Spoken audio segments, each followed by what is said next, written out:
네. 이게 또 이론적으로 또 다른 분야이기 때문에 그런 분야를 또 잘 감안하셔서 일단은 잘, 필요한 주소에다가 잘 넣으세요. 네. 아, 요거는 예. 성경 상담이구나. 요거는 뭐 또 다른 상담이구나. 일단은 그렇게 해야 이게 섞이지가 않겠어요. 그래서 이제, 음, 그러면 이제 나중에 또 쓸모가 있어요. 그건 그런 거였구나. 필요할 때. 네, 비교. 네. 음. 근데 아, 이제 비교해서 할 만큼의 제가 아직 그 지식이 안 돼 있어서 이 심리학적으로 네, 네, 심리학이 이제 시작한 거고 이것도 네, 이제 시작한 거니까 네. 제가 중간에서 이게 정신이 없더라고요. 그래서 네, 그냥 네. 하나만 일단은 이제 정립을 음, 시켜놓고 그 음. 다음에 이제 그거를 비교하는 차원에서 해야 될 것 같은 생각이 드는 거예요. 네, 네.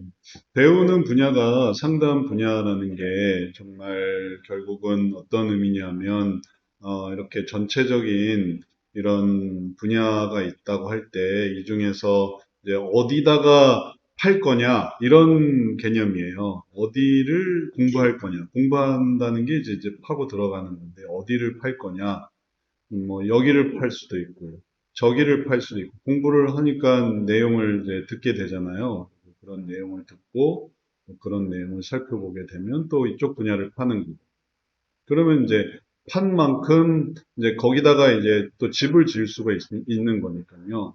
그래서 뭐 다양하게 파 보는데 결국은 여기서 파는 거랑 여기서 파는 거랑 다 다른 거죠. 심리학에서 어, 하는 분야는 이런 그쪽 분야는 또 그쪽에서 또 다루는 거고, 그다음에 또 이쪽 분야는 이쪽 분야에서 또 생겨나는 거고, 성경적 상담은 또 예를 들면 신학적으로 내가 또 한다라고 한다면은 또 그것도 그 분야에서 의미가 있어요.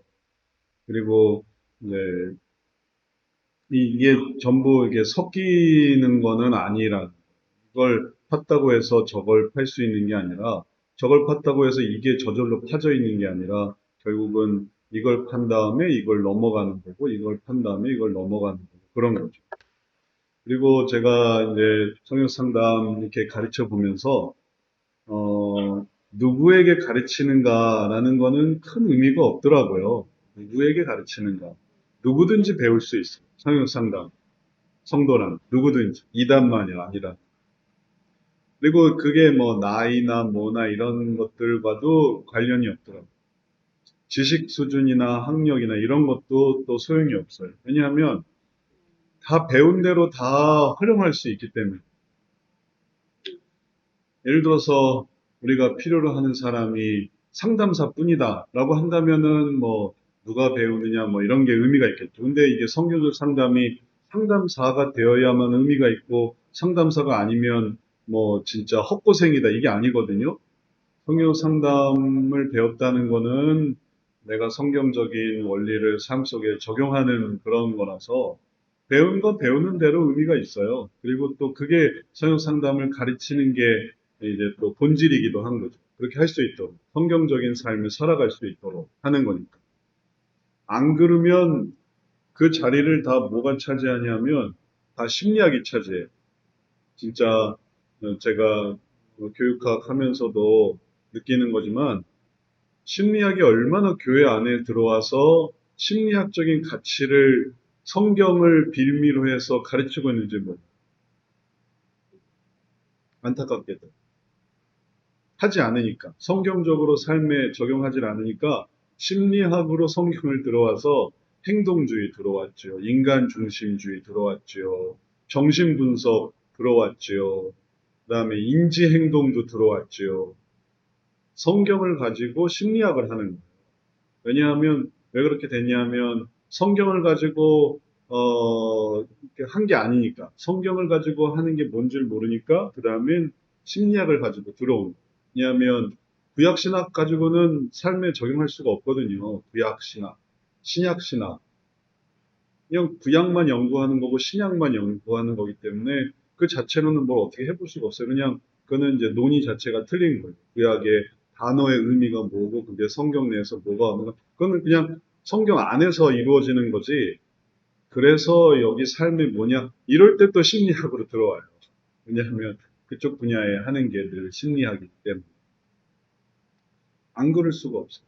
그러니 성경으로 상담을 하는 그런 분야라면 누가 배워도 좋은 거예요. 가능성이 있는 사람이 배운다 이런 개념이 아니고 누가 배워도 좋은 거예요. 나중엔 이 성경 상담을 애들한테도 가르칠 판이에요. 애들이 우선순위를 알고 애들이 합의하는 법을 배우고 애들이 선악 문제를 알아가고 뭐 신지가 형제가 처음 배우는 사람이긴 하지만 우리의 목표는 영유아 영유아 아이들이 성경적인 가치관으로 살아갈 수 있게 하는 이런 것까지 또 발전되는 유초등부 애들이 못 배울 이유가 없거든요. 역동성이나 이런 것들을 이제 좀 이렇게 쉽게 해서 가르치는 거죠. 저처럼 어렵게 가르치지 않고 더 쉽게 할 수 있는 분들이 저는 지금 엄청 어렵게 가르치는 거예요. 왜냐하면은 제가 하고 있는 일들이 뭐냐면 내가 어려워질 수밖에 없는 이유를 설명을 드릴게요.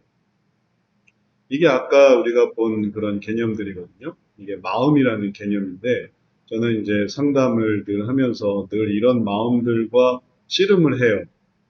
이게 다 속에 들어가 있어요. 속에 이렇게 쏙 들어가 있어요. 상담을 하니까 이런 것들이 생겨나요. 또 이런 상담 속에서 문제를 다루다 보니까 제가 또 상담을 했고 그리고 또 필요한 책도 읽었고 필요한 논문도 읽었고 그 다음에 이제 현장으로 들어와서 하다 보면 이런 것들을 맨날 보게 돼요. 이 속에 있는 이런 마음들을 겉에 있는 모습을 보고 그 속에 유형의 문제를 발견하고 또 그 속에서 감정의 문제를 발견하고 그걸 찾다 찾으면은 그 속에 이제 욕구가 나와요. 그래서 저는 맨날 이걸 가지고 들여다보는 일을 해요. 그러다 보니까 말하자면 매일 간을 만지는 거예요. 사람이 간 보기 힘들잖아요. 근데 매일 간을 만져요. 매일 심장을 만져요.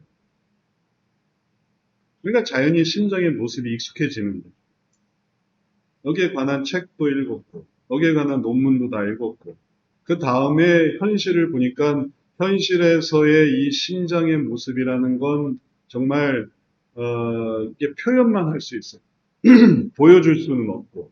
그리고 이런 게 이제 욕구의 모습이고 욕구가 이렇게 되어진다는 걸 해가지고 이제 그걸 이제 밖으로 나와서 설명을 하는 거예요. 그러니까 이 내용이 어쩔 수 없이 어려워지는 거예요. 제가 실체를 보고 그 실체를 설명하려는데 그걸 이해를 못하는 사람한테 그 이해를 시켜야 되니까 이게 얼마나 어렵겠어요. 심장이 보여주면 좋겠는데 심장을 설명만 할 수 있어요. 그러니까 욕구와 인정과 이런 것들이 어려워질 수밖에 없는 표현 자체가. 근데 이제 이런 것들을 뭐 영유아 혹은 유치부 혹은 유초동부, 중고등부, 뭐 청년부 이런 수준으로 쉽게 설명할 사람이 필요해요. 배워서. 저는 또 그 다음에 일들을 하면 되고. 이제 이런 것들을 그 다음에 하는 것들이 그 다음에 뭐냐면은 이걸 이제 해 나가는 그런 과정이 필요해요. 이걸 이렇게 각각의 이런 문제들을 크기에 따라서 작은 것은 또 작은 것대로 또 집어넣어야 되거든요. 그럴 때 하나님의 은혜, 그를 마음을 사로잡는 하나님의 은혜. 그래서 그 마음을 사로잡는 은혜를 적절하게 만들어서 그래서 가장 그 욕구를 사로잡을 수 있는 하나님의 은혜가 뭘까? 뭐 이런 것들을 또 고민하고 있어요. 어떻게 해야 그 마음을 탁 사로잡을 수 있을까? 그리스도의 발 앞에 탁 꿇게 할 수 있을까? 그런 것들이 이제 성경 속에 있는 거죠. 그러니까 성경을 전체를 다 알아야만 하고 또 그런 분야는 또 제가 또 성경은 원래 전공이니까 창세기부터 계시록 속에서 이제 찾는 거 마음을 다른 부분이 뭐고 힘든 부분을 딱 이렇게 사로잡을 수 있는 그게 뭘까? 그래서 이제 그런 것들은 이제 제가 앞으로 연구하는 분야고 그러려면 뭘 사로잡아야 될지를 알아야 되니까 마음을 이해하는 거고 또 그렇게 할 때 무궁무진한 그런 과정들이 생기는 거죠. 그래서 제가 어려워질 수밖에 없고, 요거를 좀 더 덜어서 쉽게 할 수 있는 사람들이 필요하니까, 네, 가르치는 사람이 필요하고, 뭐 가르치는 건 아니라도 지금이라도 개론을 통해서라도 예전에 심리학에 물든 기독교라는 책이 아주 영향력이 있었잖아요. 많이 읽히기도 하고 그런 것처럼 오늘날 심리학에 물든 이 한국 교회 얼마나 심리학적인지 그러니까 능력이 없는 거죠. 모범도 없고 그럴 것 같지도 않고 원래 그러려니 하고 그런 게 아닌 사실은 참 능력이 있고 귀한 은혜가 있는 건데 그대로 살아가게 하자. 이렇게 하면은 배우는 모든 사람들이 은혜가 있는. 우리가 학생을 모집하는 게 아니고 상담사를 모집하는 게 아니고 성경적 상담을 전파하는. 우리 개념을 잘 이해해야 되겠어요. 우리는 성경 상담을 전파하면서 하나님이 주신 이 기회를 활용하는 거지. 우리가 뭐 학교도 아니고 그다음에 뭐 자격증 센터도 아니고 자격증은 필요하니까 만드는 거고 학생은 형식이 필요하니까 이렇게 받는 거지 근본적으로는 성경 상담을 전파하는. 그래서 제가 뭘 하고 있습니까? 라고 하면 뭐 나는 학생을 가르치는 건가 상담사를 돌보는 건가 이게 아니고 저는 뭘 하고 있냐면은 성경적 상담을 전파하고 있어요. 여러 사람들. 그래서 뭐 주민 상담도 하고 네이버 상담도 하고 뭐 별의별 일들을 다 하고 책도 쓰고 이렇게 하면서 할 수 있는 대로 이 성경 상담을 나타내려고 하는 거죠. 이런 부분에 우리가 오해가 없기를 바랍니다. 제가 늘 얘기하지만 센터 발전이 의미가 아니고 그냥 성경 상담을 알리는 것. 그러니까 여러분도 그런 생각을 하세요. 그게 여러분한테도 좋은 거예요. 왜냐하면 그게 하나님을 알리는, 하나님의 가치를 알리는 거니까. 심리상담 아무리 해도 안 알아주면 아무것도 아니지만 하나님을 알리는 거면 그게 상급이에요. 그게 어떻게 진짜 하나님이 쓰세요. 하나님의 말씀을 알렸다. 그 말씀의 원리를 알렸다. 그러니까 하나님이 그걸 갚아주시는 그 가치가 있지. 아니고서는 그냥 자기 하고 싶은 거 하는 거죠. 그러니까 그런 면에서 우리가 이런 것들을 잘 또 의미 있게 할 수 있겠습니다. 자, 두 번째 시간으로 우리가 해보려고 하는 거는 원리 두 번째에 관한 거예요. 원리 얘기를 한다면 우리가 지난번에 여덟 번째 음, 교회의 가능성에 대해서 얘기를 했고요. 오늘은 이 여덟 개가 일곱 개의 원리가 어떤 식으로 진행이 되는지 이렇게 설명을 했고 여기에서 특별히 중요한 부분이 있어서 하나만 강조해서 한다면 이 마음에 관한 부분이 중요한 부분, 마음에 관한 이 부분에 대해서 좀 더 설명을 드리도록 할게요. 형상이 있어야만 죄를 발견할 수 있고 형상 개념이 없으면 죄 개념도 없어요. 죄 개념, 죄 깨닫고 죄를 이해한다. 그건 아담과 하와 때부터 생겨난 일련의 흐름 속에서 발견할 수 있어요. 아담과 하와에게서는 완벽한 의로움이 있었죠. 그런데 그들이 하나님께서 하지 말라는 딱 하나의 하지 말라는 명령이 있었어요. 그게 이제 선악과를 먹지 말라는 거죠. 근데 이제 그걸 어겼단 말이에요. 선악과를 먹지 말라는 거를. 나름의 이제 여러 가지 머리를 굴려서 자유의지를 가지고 그 다음에 세상으로 떨어져 나간부터는 그 다음에는 어떤 형식이 되냐면 완전히 얘기가 달랐어요. 하나님께서 세상에서 왔는데 뭘 하지 말라고 하는 게 없어요. 이상하죠. 에덴 동산에서 하지 말라는 하나가 있었는데 세상에 나왔을 때는 뭘 해라 말아라 얘기가 없어요. 그 다음에 나온 사건이 뭐냐면은 가인의 예배를 받지 않으시고 아벨의 예배는 받으시는 거예요. 그 다음부터는 어떤 형식이 되냐면 찾아가야 돼. 하나님이 원하시는 게 뭔가. 하나님 이거 좋아하시는구나. 하나님 이거 싫어하시는구나. 죄의 개념이 이 에덴 동산에서와 세상에서와 개념이 완전히 달라요. 의의 개념도 달라. 그래서 에덴 동산에서는 하지 말라고 선악과만 안 먹으면 돼. 그럼 모든 게 자유야. 그럼 그게 의예. 선악과를 안 먹는 게 의예. 근데 이제 세상에서는 그게 아니야. 세상에서는 하나님이 원하시는 게 뭘까? 하나님이 기뻐하시는 게 뭘까? 그걸 찾아가야만 의의가 되는 거야. 아니면 모든 게 악이에요. 가인과 아벨에게 하나님께서 그걸 알려주셨는데 가인은 거기서 악을 더 큰 악으로 선택하는 거예요. 하나님이 나는 아벨의 제사는 좋고 가인의 제사는 싫어. 너 가인이 했던 그게 뭐 농작물이든 아니면은 뭐 아벨의 그 어린 양의 새끼건 아니면 정성이든 뭐든지 간에 하나님의 선호도가 생겨나는 거예요. 그럼 그걸 찾아가지고 하나님 이걸 기뻐하신 건 이렇게 가야만 이게 의의로 가서 에덴 동산을 바라보는 건데 이 가인은 왜 선호도를 말씀하십니까? 왜 하나님이 원하시는 게 있고 싫어하시는 게 있어요? 이러면서 되려 더 역정을 내면서 되려 그걸 한 사람을 죽이고 그러면서 더 악한 자들이 되고 그러면서 사람의 자손이 되는 거예요.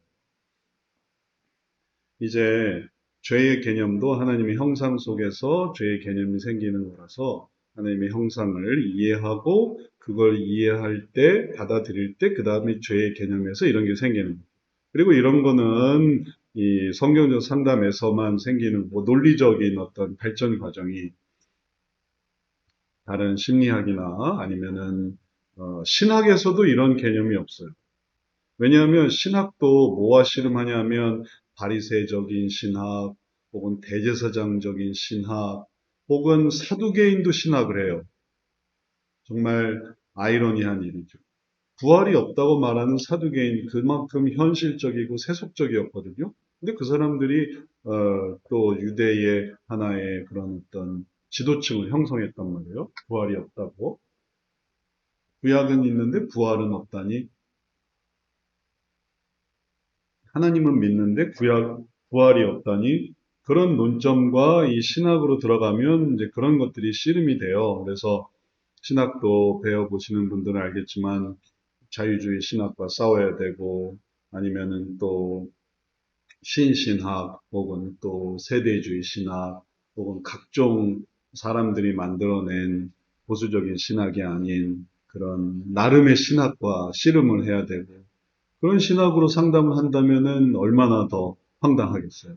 성경이 아니고 성경이 저작이고 혹은 또 말씀이 아니고 그거는 하나의 기록일 뿐이고 그런 것들과 씨름을 하는 게 또 신학적인 분야인데 그런 걸 가지고 이제 또 상담을 한다 이런 게 있을 수 없기 때문에 상담은 따로 만들어진 거예요. 그러니까 웨스트민스터에서 상담을 따로 만들었지 웨스트민스터에서도 다 구약신학, 신약신학 다 있는데 왜 거기다가 상담학을 왜 또 따로 만들었겠어요. 그래서 이제 목회 상담이라고 해가지고 이제 그런 과정을 새로 발전시켜 나가는 거죠. 그런 것처럼 상담은 그런 어떤 말씀의 적용 분야가 신학과는 또 다른 부분이니까 신학으로 상담을 한다라는 것과는 또 이제 좀 거리가 있겠어요. 뭐 물론 그렇게 한다면은 뭐 할 수 있겠죠. 신학으로 상담, 개혁주의 신학을 한다. 혹은 뭐 세대주의 상담을 한다. 개혁주의적으로 상담을 한다. 아니면 전통주의적으로 근본주의적으로 상담을 한다. 뭐 그러면 할 수 있겠죠. 근데 그거는 이제 신학적인 상담 교파에 따라서 감리교 상담, 장로교 상담, 그다음에 또 침례교 상담, 오순절 상담 하면은 다 가능하죠. 근데 이제 우리는 그런 게 아니에요. 그러니까 그런 것들과 이 마음을 다루는 이 웨스트민스터의 분야는 좀 구별되고 그걸 구별을 보여주는 게 이제 우리가 보는 이런 단계, 원리의 중요성입니다. 그래서 개론 다음에 배우는 이 원리 속에서 이제 우리들이 이게 웨스트민스터 상담이 이런 식으로 구성이 돼 있구나. 이제 이걸 알아가요. 형상이. 그래서 죄가 있고 형상을 가졌기 때문에 죄의 개념이 생기는. 하나님의 형상이 아닌데 누가 뭐 죄다 아니다 뭐 이렇게 따질 수 있겠어요. 그걸 어, 뭐 역기능, 순기능 그렇게 말할 수 없는 거죠. 우리는 그걸 죄냐, 죄가 아니냐, 이런 식으로 따지는. 그리고 그렇게 발전이 되어질 때, 그 다음에 죄로 인한 고통, 이 고통을 다루게 되고, 고통은 이 죄 속에서 죄인이 느끼는 고통이지, 그 고통은 더 다른 분야에서 느끼는 고통이 아닌, 말하자면 구조상으로 보면, 이제 마음의 구조인데, 이 영역의 문제와 그 다음에 유형의 문제 속에서 그 속에서 괴로워하는 감정을 찾는 거니까 그와 연결된 감정. 그래서 고통이 생겨나는.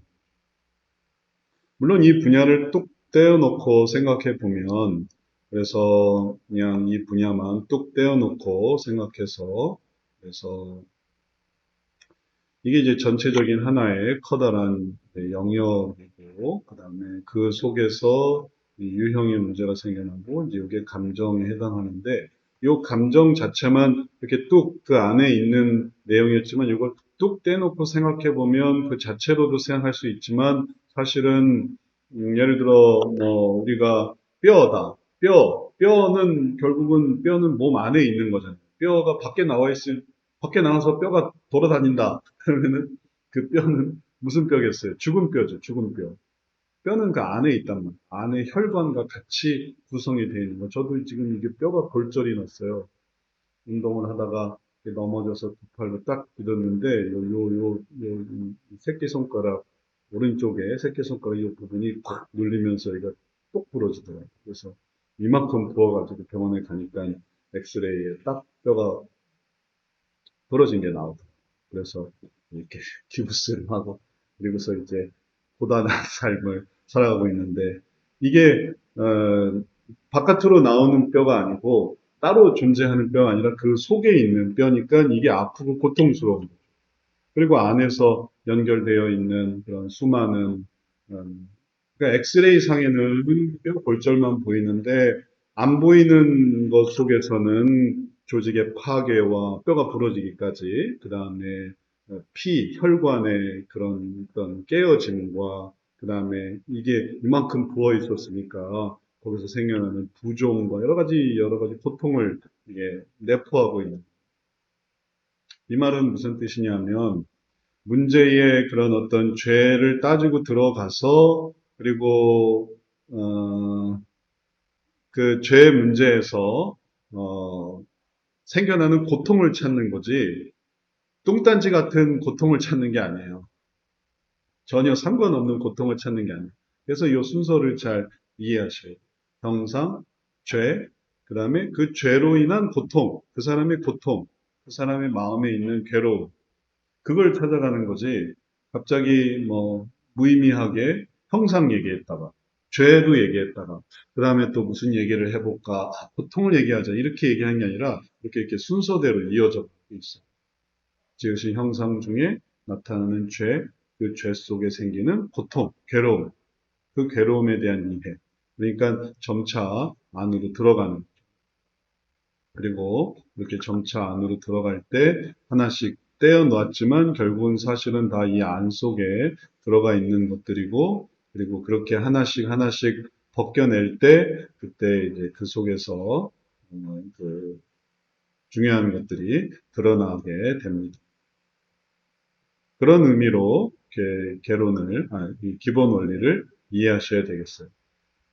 그러지 않고 그냥 근데 뭐 이런 내용들이 강의 때 따박따박 설명이 되면 좋겠지만 강의에서는 또 그렇게 따박따박 설명하지 않을 수도 있기 때문에 이제 그런 개념은 다른 기회에 혹은 또 깨달음 속에서 알아 수밖에 없는 거죠. 그렇게 해가지고 진행이 돼서 고통을 알고 그 다음에 이제 마음에 도달했다. 마음에 도달했다는 것에 이 마음은 제일 중요한 핵심은 감정과 욕구인데 마음의 중요한 구성 요소는 그거는 이제 고통 속에서 이제 감정을 다뤘기 때문에 여기서의 마음의 문제다라고 할 때 마음은 한마디로 말하자면 욕구에 관한 문제가 되겠어요. 그래서 이 욕구에 대한 이해가 필수고, 그리고 그러한 욕구에 대한 이해는 가장 아까도 질문 속에서 핵심적으로 했던 얘기지만 이게 마음을 변화시키는 가장 중요한 부분의 변화가 바로 여기에 있는 겁니다. 마음의 변화. 그래서 각 사람에게 이런 욕구가 다 있어서, 그래서 욕구가 있어서 다 유익을 누리고 싶고, 그 다음에 편안을 누리고 싶고, 그 다음에 쾌락을 누리고 싶고, 존경과 인정과 지배라는 그런 개념을 가지고 있는데, 이것도 알아내기까지 엄청 힘들었어요. 이런 부분들을. 왜냐하면 계속 이걸 보면서 이게 맞나 저게 맞나 이런 어떤 고민들을 거쳐야 되니까. 이게 이런 분야가 나와 있는 책을 다 제가 살펴봤지만 이렇게 딱 음, 잘 설명해 주는 것은 없어서 어쩔 수 없이 실제로 만나는 사람들의 그런 마음을 계속 살펴봐야만 했고, 그러다 보니까 이게 정확한 위치를 이게 가늠하기가 쉽지는 않았던. 그래서 예전에는 인정이 먼저인가, 그 다음에 인정, 존경, 지배인가를 고민했지만 하면 할수록 이게 아니다라는 생각이 들어서 결국은 아까 설명한 것처럼 존경, 인정, 지배로 그렇게 대인적인 관계가 이렇게 형성이 되어졌고 이런 식으로 커져가는 것으로, 그 다음에 개인적인 것은 유익, 편한, 쾌락, 이 순서도 이제 많이 해보고 확인해보고 정말 사람들의 마음이 그런가 해가지고 그걸 또 들여다보고 또 들여다보고 이게 뭐가 순서를 만들 수 있지 해가지고 그걸 이제 찾아낸 게 유익, 편한, 쾌락 이렇게 됩니다. 그리고 이제 만약에 이걸 뒤집으려면 제가 지금까지 하면서 했던 거를 나는 아니라고 생각해요. 뒤집고 싶어요. 그러면 이제 그 마음을 생각해 보면 되죠. 난 아니라고 생각한다면. 저도 웨스트민스터 이 이론을 처음에 보면서 이게 이 순서가 맞을까 하고서 이걸 많이 고민을 해보고 뒤바꿔도 봤는데 결국은 이 순서로 돌아오더라고요. 기가 막힌 순서로 이 순서가 죄, 형상, 죄, 고통, 마음, 하나님, 예수님, 성령이 이 순서가 이게 기가 막힌 순서구나라는 거를 발견했는데 그와 마찬가지로 욕구도 만약에 아니라고 생각하면 그러면 알아서 한번 누구든지 그러면 이제 얘기를 계속 해보면 돼요. 그런 사람들과 별의별 사람들, 수많은 사람들과 해서 욕구의 의미를 생각해 보고 아니라면 또 아닌 새로운 이론을 만들면 되는 거죠. 지금까지는 제가 하는 사람이 없어서 혁신주의를 하는 사람이 없어서 제가 그냥 했고 다른 사람이 하고 싶은 사람이 있으면은 그 다음에 해도 되죠. 그럼 또 발전될 수 있으니까. 네, 하여튼 지금까지는 이렇게 설명할 수가 있겠어요. 그래서 이렇게 돼서 욕구가 이렇게 정해졌고, 그리고 그걸로 이제 하려고 할 때, 여기 이제 가운데 이 중요한 점이 하나 생겼는데, 이게 또 최근에 생겼어요. 요 부분을 이전에는 어떤 식으로 했냐면은 요거를 소원으로 바꿔 나가는 이런 과정들을 이런 식으로 이렇게 했거든요. 이런 식으로. 이렇게. 근데 또 최근에 또 상담을 통해서 이게 상담을 하다 보니까 이렇게 바꾸는 거예요. 그래서 제가 좀 미안하게 생각해요. 이게 원리가 딱 정해져서 안 바꾸고 이렇게 쭉 꾸준히 이어갈 수 있으면 참 좋겠는데 이게 상담을 하다가 또 잠깐 이렇게 딱 불이 들어오고 딱 불이 들어오고 그러는 거라서 그걸 또 적용하고 그러다 보니까 계속 바뀌고 있어요. 제가 변덕스러워서 그런 게 아니라 이게 이전엔 또 그게 안 보여요. 왜 처음엔 그게 안 보일까? 저도 참 신기하긴 해요. 왜 하나님 한 번에 쫙 보여주시는 게 아니고 왜 이거를 또 들여다보고 또 들여다보고 그럴 때 그때 조금 나오는 걸까? 그만큼 이제 불안하다는 거죠. 하나님은 완벽하시니까 예전부터 완벽하고 지금도 완벽하고 앞으로도 완벽하시니까 발전 개념 자체가 없어요. 하나님께는. 근데 인간은 불완전하기 때문에 예전에도 불완전했고 지금도 불완전하고 앞으로도 불완전할 것이기 때문에 그나마 발전해야 그래야 이제 악화되는 걸 막을 수 있는 새로워요. 아니면 쇠퇴하니까 쇠퇴하든지 아니면 새로워지든지 둘 중에 하나라서 인간은 어쩔 수 없이 발전되는 수밖에 없고 우리도 나중에 이제 안 바꾸려면은 지금 바꿔야 되겠다는 생각이 늘 있어요. 다른 사람들한테 나중에 바꾸지 않으려면 최소한 지금 바꿔야 되겠구나. 그래서 이제 바뀌었어요. 이게 뭐 하나를 더 찍었어요. 그게 이제 점이에요. 점이 다시 찍혔는데 이 점이 뭐냐면 여기서 일로 나아가야 된다는 걸 보여줘요.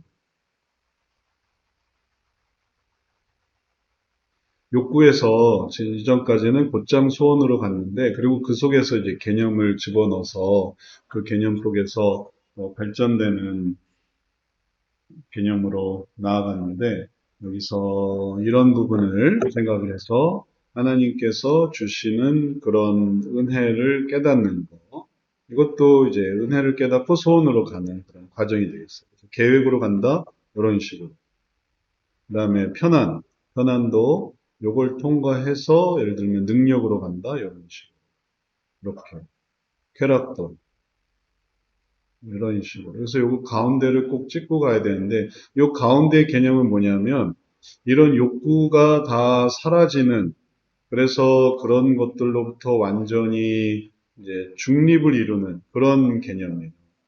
그게 이제 하나님이 주시는 은혜고, 은혜 속에 들어가야만 또 이런 부분을 할 수 있는 거예요. 제가 이런 거를 예를 들 때, 용 쓰는 게 뭐냐면은, 이 북극점에서의 나침판은 어떻게 될 것인가? 라는 질문. 북극점에서 나침반은 어떻게 될 것인가? 그러면 답은 뭐냐면은 펭그르르 돈다는 거예요. 어느 것도 지정할 수가 없어요. 북극점에서 나침반. 그래서 그 전에서는 나침반이 어느 한 방향을 가르칠 수밖에 없지만, 그러니까 하나의 성향이 생기는 거죠. 어떤 식으로든지. 그게 뭐 중심을 가르치는 거죠. 근데 나침반이 중심에 왔다. 그러면 이제 더 이상 어느 걸 가르칠 수가 없어요. 왜냐하면 그 중심 자체니까. 그러면 지금까지 정지해 있던 나침판이 중심에 딱 들어오면 팽글을 도는 거고, 그러면 그거는 그 중심에 있다는 걸 의미하는 거고, 아무것도 가르칠 수가 없다는 걸 의미하는 거죠. 그런 것처럼 욕구도 이런 존경을 받고자 하거나, 인정을 받고자 하거나, 혹은 지배하고자 하거나, 그게 딱 사라지는 그 순간을 좀 더 초점을 맞추는 게 중요해졌어요. 그거를 이전에는 그냥 어떤 개념으로 했냐면 가운데를 넘어서는 개념으로 했는데 그러니까 좀 너무 약하더라고요. 예를 들면 존경해서 이렇게 간다라고 한다면은 언제 그런 게 생기느냐라고 할 때 그거는 이 가운데를 넘어설 때 그런 게 생길 거다 이렇게 생각했는데 이런 개념은 너무 연속적이라 딱 구별이 안 돼서 사실은 이 가운데였지만은 그래서 그런 개념이 아닌 이 한가운데를 중점으로 해서 이렇게 진행한, 그래서 그걸 거쳐서 이렇게 가는, 그래서 어느 위치에서든지, 이걸 향해서. 그게 이제 갈 바는 정해져 있죠. 충만을 향해서 가든, 아니면 동행을 향해서. 그럼 여기 오면은 어디든지 다 갈 수 있는, 뭐든지. 자, 이런 개념을 생각해 보면 모습은 바로 이렇게 마음속에서 생겨나는 그런 오묘한 과정 속에서 이루어진다고 볼 수 있겠어요. 욕구를 선택할 것입니다. 소원을 선택할 것입니다. 그리고 여기에 이제 성령님 역사하신 인간의 그 마음, 그 오묘한 부분에. 그게 어디서 생겨나는지는 잘 모르겠어요. 신피지, 전두엽인지, 측두엽인지, 후두엽인지, 위치는 잘 모르겠어요. 그게 딱 위치적으로 결정될 수 있는 것 같아 보이지는 않고, 여하튼 머릿속에서의 그런 결정과 그다음에 하나님께서 그다음에 우리가 인체를 가지고 있으니까 그게 머릿속에 어떤 표현으로도 나타나지. 만약에 영혼일 경우에는 어떻게 했어요? 영혼의 측두엽이 뭐고 전두엽이 뭐고 그런 게 뭐가 있겠어요? 그건 이제 딱 고정화된 것뿐이죠. 그래서 영혼일 때 사탄에게는 뭐 육체가 없으니 사탄에게 결정 과정은 어디서 일어나는가 이런 게 무의미하잖아요. 그러니까 그런 개념처럼 이거는 오묘한 하나님이 만드신 그런 과정 속에서 마음의 방향만 존재하는 것으로, 그리고 그런 것들을 무엇을 선택하는가, 여기서 욕구를 선택할지 소원을 선택할지. 근데 우리가 욕구의 그 가장 중립, 이제 이거를 이제 하나님의 은혜를 생각하는 걸로 생각해 볼 수 있겠는데, 요 은혜를 생각해서 그게 나의 소원이 될 수 있도록 이렇게 하는 과정들을 하는 것이 이제 마음에 관한 거고, 이런 마음에 관한 부분들을 이 기본 원리에서 또 설명하고 있으니까, 여기서는 그냥 초반부만 설명을 듣는다고 생각을 하세요. 마음에 대해서 어떻게 이런 내용을 다 설명하겠어요. 앞으로 알아갈 거니까. 그러면 기본 원리가 너무 방대해지는, 이걸 다 설명하게 됩니다. 그러니까 이런 내용들이 앞으로 상담의 구성이 되고, 그리고 그런 것들에 의해서 변화가 이루어져서 하나님을 만나고 예수님을 만나고 성령님을 만나서 그 다음에 이제 교회로 이어져서 이제 성도의 변화를 이루게 된다. 이렇게 전체적인 과정을 이해하는 게 기본 원리임을 발견하시면 되겠어요. 기본 원리에 대해서 전체적으로 함께 설명을 드렸고, 그 다음에 그 내용을 각각 목차대로 또 교재 내용대로 설명을 들으면서 발견하실 수가 있겠어요. 자, 여기에 대해서 궁금하신 거 있으실까요? 지금 제가 설명드린 것에 대해서.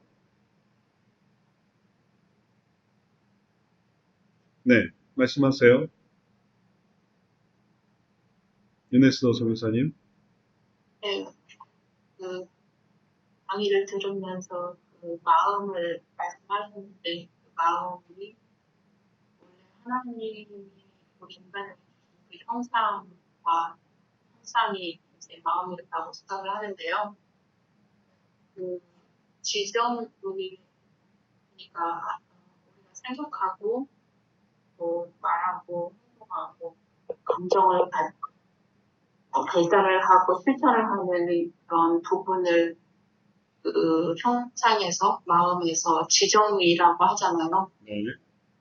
네, 그 지정에 대한 설명을 조금 더 듣고 싶고, 그다음에 제가 왜 이런 질문을 하냐면 이제 저의 피상담자 중에 한 명이 크리스찬인데 하나님을 머리로는 아는 거예요. 영적으로는. 근데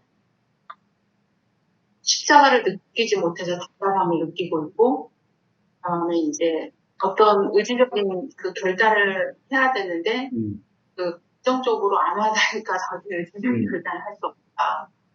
이제 이러한 그 지정의의 문제에 계속 그 언더스탠을 못 하는 거예요. 그래서 이제 그 부분이 제가 좀 빈약하고 설명을 하는데 형상에 대해서 그 부분에서 목사님께서 말씀해 주시면 조금 더 이해가 갈 것 같은데. 네.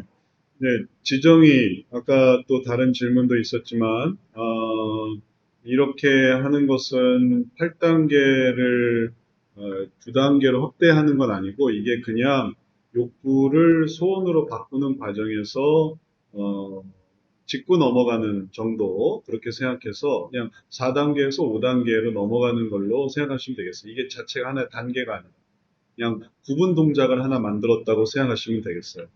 그리고 이 부분에 대한 거는 전체적인 이해 속에서 우리가 더 깊은 이해를 해야 될 필요가 있다라는 거를 보여줘요. 이렇게 이 안으로도 이렇게 깊은데 여기서 우리가 지정의를 얘기한 건 아니잖아요. 왜냐하면 지정의라는 개념은 어디서 나왔냐면 하나님의 형상에서 하나님의 형상을 따라 나왔다고 할 때 하나님의 형상이 뭐냐? 라고 할 때 지정의가 되는 거지. 말하자면 우리가 뭐 하나님의 피부를 닮았나? 하나님의 외모를 닮았나? 하나님의 뭐 신장을 닮았나? 그러면 그게 아니기 때문에 하나님의 지정의를 닮은 거다. 이렇게 말할 때 지정의지 이걸 계속 이렇게 이끌고 들어오는 게 아니에요. 그러니까는 하나님의 형상을 닮아서 지정의를 얘기하고 그건 그대로 끝난 거예요. 이건 마치 사람에게 머리가 있어, 팔이 있어, 그 다음에 몸통이 있고 다리가 있어 이렇게 구분하는 것처럼 그 다음에 들어가서는 이제 한꺼풀 한꺼풀 여럴 때는 당연히 그건 몸통이거나 아니면 팔이거나 다리거나 그런 거죠. 그런 것처럼 이제 그 개념은 사라져요. 그러니까 지정의 개념으로 마음을 설명할 수는 없겠어요. 이미 이거는 한참 더 들어간 개념입니다. 그래서 이 개념을 설명하는 내용이 바로 여기는 영역이 되는 거고, 여기는 유형이 되는 거고, 그 다음에 여기는 감정이 되는 거고, 그 다음에 여기는 욕구가 되는 거죠. 아까 말씀하신 그런 피상담자의 경우에서의 문제는 감정을 찾고 욕구를 잘 찾아야만, 유형에 따른, 그래야만, 제가 왜 안 되는지, 어떤 욕구 때문에 그게 안 되고 있는지를 설명할 수가 있겠어요. 설명 그 자체가. 지정의로 설명하는 게 아니에요. 그래서 영역의 문제를 결정을 하고, 그래서 그 속에서 자기가 뭐가 안 되나를 찾고, 순위를, 뭐 예를 들어서 순위라고 하면 유형을 찾고, 그러면 그 속에서 안 되는 이유가 뭐냐? 그게 싫어서요. 그게 싫어요. 하는 게 싫어요. 아, 그러면 싫구나. 그럼 그게 왜 싫은가 하면 그게 유익이 없어요. 난 유익을 전하는데, 난 저절로 하면 좋겠는데, 난 그게 자동으로 되면 좋겠는데, 하는 게 불편해요. 그런 편안이네요. 말하다 보니까. 뭐 편안이든지, 아니면 그게 아무 유익이 없어요. 하면은 그 유익과 씨름하는 거고, 그게 아니라 이미 받은 걸 생각해 보세요. 하나님께서 주신 계획을 따라가 보세요. 그럼 이제 계획으로 가게 되면, 그럼 그 계획을 이해하고 계획을 가게 되면, 그때서 바뀌는 거예요. 예를 들면, 어, 어, 가나의 혼인잔치에 종들이, 어, 그 항아리에 물 채우는 걸 생각해 보세요. 거기서 종들이 그걸 가지고 씨름을 한다고 생각해 봐요. 아니, 저는 한 번도 해본 적이 없고요. 아니, 저는, 그러고 싶지 않은데요. 이렇게 씨름하면, 그러면 그게 포도주가 될 수 있겠냐. 그럼 이제 그것과 씨름하는 거예요. 내가 이걸 들을 것이냐, 말 것이냐, 할 것이냐, 말 것이냐. 네, 네. 그 어머니, 마리아가 시키는 대로 꼭 해라. 시키는 걸 해야 돼. 그러니까, 그 다음에 종들이 시키는 걸 해야지. 내가 하고 싶은 걸 하면 안 되지. 시키는 걸 해야지. 그걸 따르자. 하니까 이제 그 됐던 것처럼 욕구의 문제지 지정의 문제는 아니에요.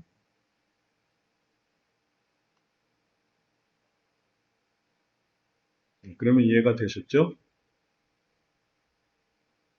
네, 그러니까 이제 형상은 완벽하게 만들었지만 죄로 인해서 그 형상이 없어진 건 아니고 이제 좀 파괴되고 또 이렇게 아프고 또 파괴되고 그래서 이제 그러한 정의를 느낄 어떤 그 완벽한 진정의를 느낄 지정의 개념이 아니라는 거예요. 세팅이 안 된 거죠. 지정의 개념이 아니에요. 지정의는 그냥 지나가는 개념이지 지정의를 붙들고 있으면 욕구로 들어갈 수가 없어요. 네, 붙드는 건 아닌데 이제 양들이 아니라 피상담자가 이제 그러한 것들을 얘기할 때 형상을 얘기하면서 이제 완벽한 형상으로 지어졌지만 또 어떤 그렇게 그러니까 느끼지 못하고 결단하지 못하게 하는 것들 죄문제잖아요, 사실은. 이게 이제 마음과 연결이 되면서 이제 설명을 하는데 단계를 진행하셔야 되겠어요. 단계를 진행하고, 단계를 진행하면 그 전에 고민들이 다 사라져요. 그 고민들을 해소하려고 하지 말고, 그럼 못 들어가요. 단계를 진행해서, 아, 그런 고민이 있느냐. 근데 그 다음에는 죄 문제를 다루고, 그 다음엔 고통, 괴로움의 문제를 다루고, 감정 문제, 그 다음엔 욕구 문제를 우리가 다뤄보자. 그러면 애초에 1단계 지적인 문제도 해결될 수 있다 하고서 밀고 들어가야지. 그러지 않고 단계를 진행하지 않고 계속 지정의 문제만 매여 있고 그 고민 속에 붙들려 있으면 상담을 하는 게 아니라, 어, 상담을 하는 게 아니라 상담거리를 만들고 있는, 해결을 하는 게 아니라 더 복잡하게 하고 있는. 그래서 롯과 가족들이 지체하니까 천사들이 그냥 잡아 끌잖아요. 잡아 끌어야지 그냥 계속 기다리면서 그럼 이제 짐 챙겨라, 이거 해라. 기다려주는 게 아니고 당기는 거예요. 그렇게 하면은 지금 못 빠져나가니까 그냥 잡아 당기니까 그러니까 성 밖으로 가는 거지. 지정에 대해서 얘기하고 그걸 다 해결한다고 되는 게 아니라 어떤 고민이 있을 수 있어요. 근데 빌립이 나다나엘에게 한 말도 나사렛에서의 그런 부분을 해결을 해서 예수님을 만난 게 아니라 그냥 당기니까 와 봐라. 당기니까 그가 예수님을 만나고 이게 해결이 된 거지. 그러지 않고 나사렛은 뭐 이렇고 뭐 메시아는 이렇고 그렇게 해서 이제 되는지 않는 경우가 있어요. 그러니까 지금은 그렇게 해서 되는 경우가 아니니까 해답해 주려고 하지 말고 그러면 설득하려고 합니다. 어차피 욕구로 해결되는 거니까 지정의로 해결되는 게 아니니까 이렇게 인도하는 것을 생각을 해보세요. 상담에서의 그런 방식이에요. 고민에 대한 방식이 아니라 상담에서의 방식이에요. 또 다른 질문 있으세요? 자, 오늘 우리가 기본 원리 두 번째까지 잘 마쳤고요. 그 다음에 우리 다음번에는 다음 과목으로 넘어가서 6월 마지막까지 계속 합니다. 역동성에 대해서 두 주를 해보도록 하겠습니다. 방법론 두 주, 역동성 두 주, 방법론 두 주. 이제 성역 상담의 실제, 이거는 이제 준비한 대로 할 거고, 그 다음에 문제진단법, 성경연구법. 그러면 5월 달에 두 주를, 네 주를 하고, 문제진단법 하다가 끝날 수도 있겠네. 6월 달에 들어가서 성경연구법에 들어가든지, 여튼, 이게, 2주에 한 과목씩 세미나에서 다루게 돼서 한 번씩 이렇게 짚고 넘어갈 때 했던 거 반복하는 게 아니라 또 최신 혹은 또 추가되는 설명들 이렇게 하고 있으니까 이런 것들에 대한 아이디어와 통찰을 갖는 시간을 가져보시면 되겠어요. 제가 카톡으로 우리 온라인 세미나 신청하신 분들은 함께 보여드렸으니까 거기서 뭐 참여가 어려우시면 참여가 어렵다 아니면은 또 뭐 사정이 있다 다 알려주시면은 이해하고 진행하도록 하겠습니다. 우리 전체 카톡 중에서 세미나 방을 또 따로 만든 이유는 참여를 독려하기 위한 거니까 참여하시는 분들은 사정이 있으시면 얘기해 주시고 잘 참여해 주세요. 다른 질문 없으시죠? 네, 시간이 많이 가서 우리 기념사진 하나 찍고 기도하고 마치겠습니다. 함께 보시죠. 기념사진 찍습니다. 하나, 둘, 셋. 한 번 더 찍습니다. 하나, 둘, 셋. 네, 우리 기도하고 마치겠습니다. 사랑의 주님, 4월 마지막 주 또 오늘 수업을 통해 또 여러 가지 내용들을 함께 살펴보게 하시니 감사합니다. 하나님께서 보여주시는 그 마음의 문제를 잘 이해하고 또 더욱 배워나가며 더욱 실체에 가깝게 들어가서 하나님께서 이루시는 변화에 동참하는 우리 모두 되게 하시고 우리가 하는 모든 일들이 성령 상담의 전파와 그리고 그 속에 살아가는 선선함의 삶을 해나가는 데 있음을 생각하고 이것에 의미를 두고 하나님 바라보는 우리 모두 되게 해주옵소서. 감사드리며 예수님 이름으로 기도드렸사옵나이다. 아멘. 수고하셨습니다. 다음 주에 뵐게요. 감사합니다. 수고하셨습니다. 네, 들어가세요.